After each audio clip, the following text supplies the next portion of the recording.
бошандагони ҷамоат ва маҳаллаи чимтепаи ноҳияи рӯдакӣ наврӯзи имсоларо дар наврӯзгоҳи ноҳия бо шукӯҳ шаҳомати хоса дар ҳавои дӯстона истиқбол намуданд. тантанаҳои идонаи аҳолии ин ҷамоат аз омадани баҳору наврӯз бозгӯӣ мекард.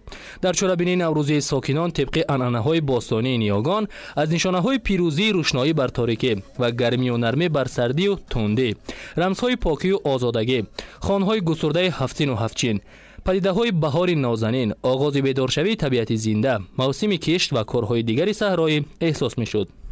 соли нави шамсӣ 1 фарвардин ки ба 21 марти соли мелодӣ роз меояд, дар саросари ҷумҳурӣ ҳамчун наврӯз иди баҳор мавриди истиқболи ҳамагон қарор дорад. дар ин чорабинӣ бошукӯҳ кишоварзон ва аҳли фарҳанги ҷамоати чимтепа маҳсули ҳунарҳои зебо ва эҷодиёти худро пешкаши меҳмонону сокинон гардонданд. наврӯз дар байни мардуми тоҷик бо номи иди сари сол низ машҳур аст ва дар кишвари бостонӣ суннатҳои хоси худро низ дорад.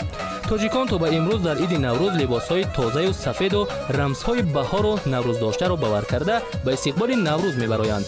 дар доираи ин чорабинӣ аз ҷониби шахсони саховатпеша тӯи хатнасури 32 нафар дӯстроякон аз оилаҳои ниёзманд гузаронда шуд. онҳо дар чунин рӯз ба табақаи ниёзманди аҳолӣ ёрӣ расонданро яке аз хислатҳои инсонӣ шумурда иқдом гирифтанд ки пайваста чунин амалҳои хайрро роҳандозӣ намоянд. мо дар ин рӯзи наврӯзӣ ҳама хурду калон, падару модарон ҳама хушбахтем. наврӯз паёми ҳикматомӯзи ниёгони шарофатманди мо аз қарни ҳазорсолаҳост ки накӯтарин ва зеботарин оини будану зистанро ба мардум талқин мекунад.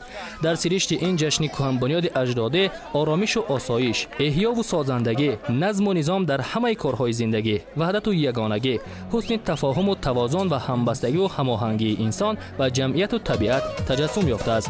ҷаҳонӣ гардидани наврӯз имкон медиҳад ки аҳли башар ба ин падидаи нодири бостонӣ ҳарчи бештар таваҷҷӯҳ зоҳир намоянд, зеро наврӯз ва мазмуну муҳтавои он хоси фақат қаламрави зуҳури он набуда, балки суннату анъанаҳои неку созандаи он метавонанд ҳамчун омили муҳими ҳамзистии осоиштаи тамоми инсоният хизмат кунанд. яке аз суннатҳои қадимии мардуми халқи тоҷик ин варзиши гӯштини миллӣ аст ки дар айёми баҳору наврӯз таваҷҷӯҳ ба он бештар мегардаду дар тантанаҳои наврӯзӣ доир карда мешавад. масъулини ҷамоат ва маҳаллаи чимтепаи ноҳияи рӯдакӣ ба хотири ҳифзи анъанаҳои миллӣ гӯштини миллии тоҷикиро бо иштироки ҷавонпаҳлавонон доир намуданд.